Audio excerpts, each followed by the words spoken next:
TV நேயர்கள் அனைவருக்கும் வணக்கம்.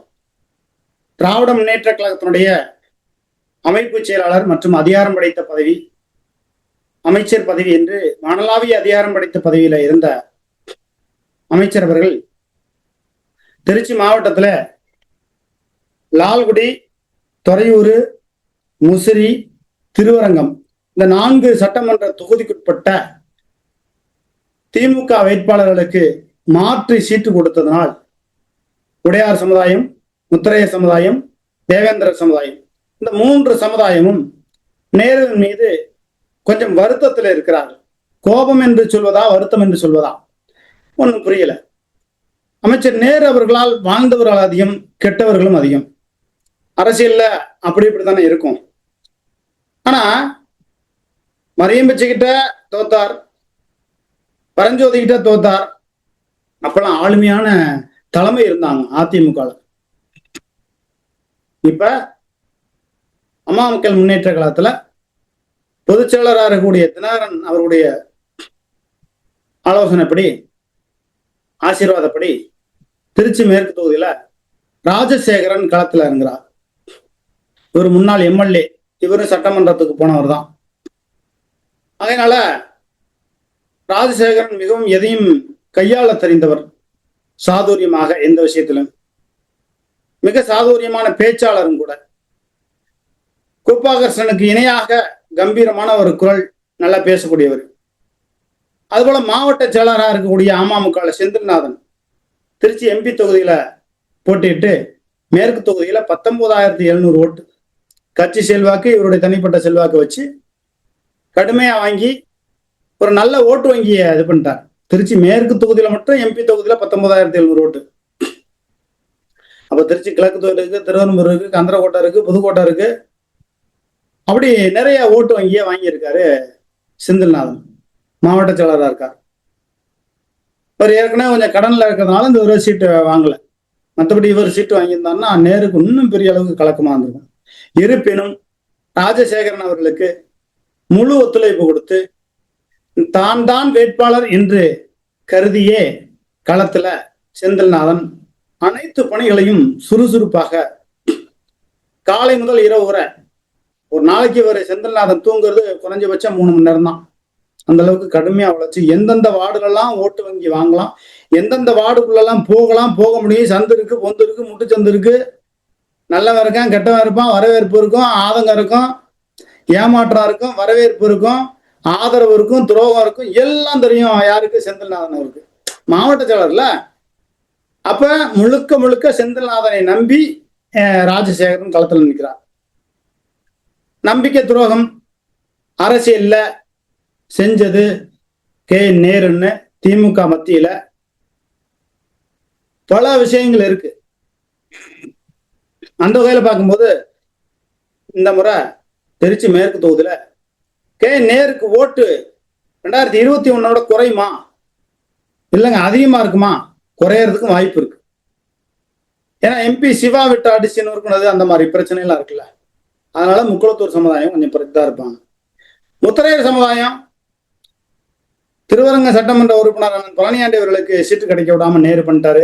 அதனால முத்திரையர் சமுதாயம் கொஞ்சம் ஆதங்கத்துல இருப்பாங்க. உடையார் சமுதாயம் ஒரு 1000 ஓட்டு சொல்லுங்க, சவுந்தரபாண்டியனுக்கு ஆதரவான ஓட்டு அங்கே ஏதாவது இருக்காதா?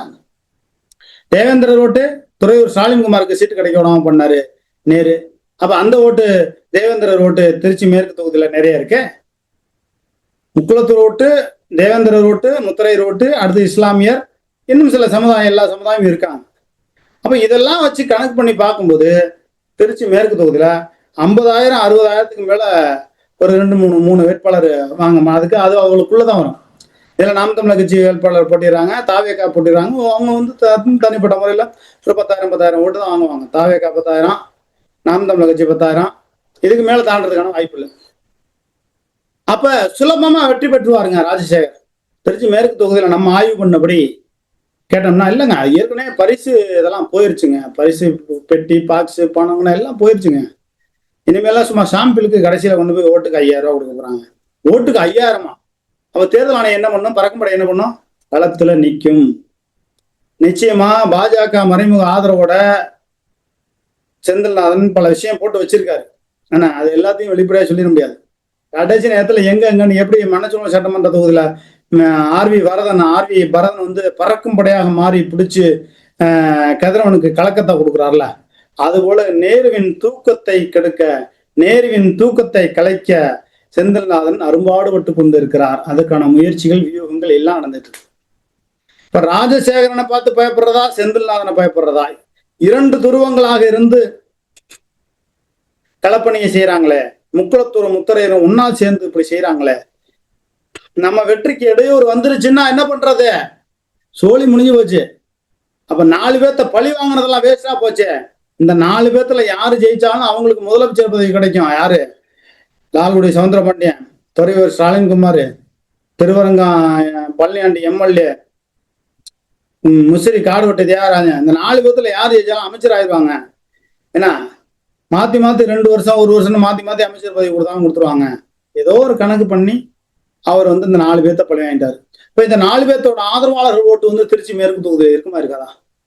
முத்திரையர் ஓட்டு 30,000 ஓட்டு இருக்கு. சரி, முத்திரையர் வந்து ரொம்ப ரோசப்பட்டு என்றைக்கும் இல்லாத ரோசம் இந்த தடவை வந்து 30,000 ஓட்டும் அப்படியே ராஜசேகருக்கு விழுந்ததுன்னு வைங்க.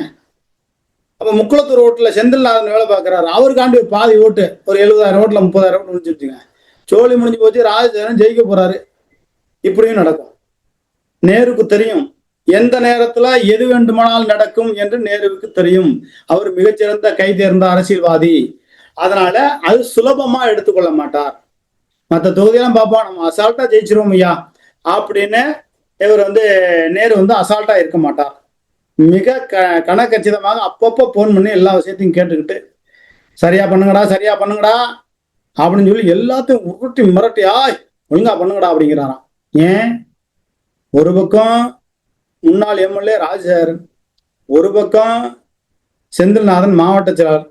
அப்ப 2 துருவங்களும் சேர்ந்து நேருவின் தூக்கத்தை தொலைத்து விட்டார்களா அப்படிங்கிற ஒரு கேள்வி இருக்கு. வெற்றி பெற்றாலும் ஆச்சரியப்படுவதற்கு ஒன்றும் இல்லை ராஜசேகரன். இந்த போன தடவை 20 கோடி செலவு பண்ணாரா நேரு, இந்த தடவை 100 கோடி செலவு பண்ணணும் இந்த தொகுதிக்கு. அதாவது கதிரவன் வந்து கூப்பிட்டு எல்லாத்துக்கும் 23 லட்சம் ரூபாயில கார் கொடுத்தார்ல, அப்பதான் சத்தம் போட்டாராம் கதிரவன் நேரு அவர்கள். அப்பா நீ பாட்டுக்கு 23 லட்சம் ரூபாய்க்கு கார் கேட்கிறேன், மாநகரத்தில் உள்ள காரு கேட்கிறேன், என்னை வந்து கேட்டாங்கன்னா நான் எங்க போறதுனாராம். அது கதிரவன் உள்ள மனசுக்குள்ள நினைச்சுக்கிட்டே. இப்ப சமீபத்துல 5 வருஷத்துல அரசியல்வாதியா வந்த எனக்கே 23 லட்ச ரூபாய் காசு கொடுக்கணும்னு தோணுதுன்னா, நீங்க 50 லட்ச ரூபாய் கார் கூட கொடுக்கலாம்னு மனசுலயே நினைச்சுக்கிட்டு அவர் வந்துட்டாராம். ஆக கதிரவன் கார் கொடுக்கும்போது நீங்க கார் கொடுத்தா என்னன்னு ஒரு சில பேர் கேட்டே விட்டாங்களா நேருக்கிட்ட. அவர் கார் கொடுத்துருக்காரு, எங்களுக்கு ஒரு கார் கொடுங்க 50 லட்ச ரூபாய் மதிப்புல இருந்து. அப்ப இதெல்லாம் மிகப்பெரிய ஒரு சிக்கலை ஏற்படுத்துது. செந்தில்நாதன் மௌன புரட்சி பண்ணிட்டு இருக்காரு. ஒரு களப்பணிய நேரடியா செஞ்சு இறங்கி ஆளுங்களை பிரிச்சு விட்டு எல்லா வார்டுலையும் பிரிச்சு விட்டு எந்தெந்த வார்டு எல்லாமே பிரிச்சு விட்டு எல்லாம் வேலை பார்க்கிறாரு. அதே நேரத்துல கடைசி நேரத்துல எப்படி வந்து நேருக்கு எங்கெங்கெல்லாம் மைனஸ் பாயிண்ட் இருக்குங்கிறத செந்தில்நாதன் கனெக்ட் பண்ணி வச்சிருக்காரு. அது எனக்கு ரகசியமா ஒரு இடத்துல இருந்து எனக்கு தகவல் வந்துச்சு. அதை நான் இப்ப சொல்ல மாட்டேன், நேரம் வரும்போது சொல்றேன். கடைசி நேரத்துல நேருவுக்கு எதிராக மிக அசுர பலத்தோட செந்தில்நாதன் களத்துல இறங்க போறார். ராஜசேகரனுக்கு தேவையான அனைத்து சப்போர்ட்டையும் எப்படி நேருவின் பலம் எங்கெங்கெல்லாம் இருக்கு, பலவீனம் எங்க இருக்கு அப்படிங்கிறத பார்த்து களத்துல இறங்க போறாங்க. நேருக்கு இந்த தடவை மிகப்பெரிய சிக்கல். ஆனா யாரு வெற்றி பெறுவாருங்கிற ஆர்வடத்தை நான் சொல்ல முடியாது, ஆர்வடம் சொல்ல முடியாது. ஆனால் வெற்றி வந்து ரொம்ப இழுபறியா மோசமான நிலைமையில இருக்கும். நேருவின் தூக்கத்தை செந்தில்நாதனும் ராஜசேகரன் வேட்பாளர் மாவட்ட செயலாளர் செந்தில்நாதனும் வேட்பாளர் ராஜசேகரனும் நேருவின் தூக்கத்தை கெடுத்து விட்டார்கள் அப்படிங்கிற மாதிரி சொல்றாங்க. என்ன நடக்க போகுதுன்னு பார்ப்போம். திருச்சி தொகுதியில் அடுத்தடுத்து என்ன நடக்க போகுது அப்படிங்கிற செய்தி விறுவிறுப்பாக நம்ம செய்தி வெளியிடுவோம். லகரம் டிவி சேனலை பார்க்கக்கூடிய புதிய நபர்கள் லகரம் டிவி சேனலை சப்ஸ்கிரைப் செய்து பெல் பட்டன் அழுத்தி ஆல் பெல் பட்டன் அழுத்தி ஆக்கமும் கொண்டுங்க. திருச்சி மேற்கு தொகுதியில நேருவுக்கு வெற்றியா தோல்வியா அடுத்த செய்தியில விரிவா நான் வெளியிடுவேன். இதுதான் நடக்குங்கிறத வெளியிடுவேன். லகரம் டிவி சேனல் தொடங்கி 3 ஆண்டுகள் முடிந்து வர மே மாசம் வந்துச்சுன்னா 4ஆம் ஆண்டு துவக்குழாவில் அடியெடுத்து வைக்கிறோம்.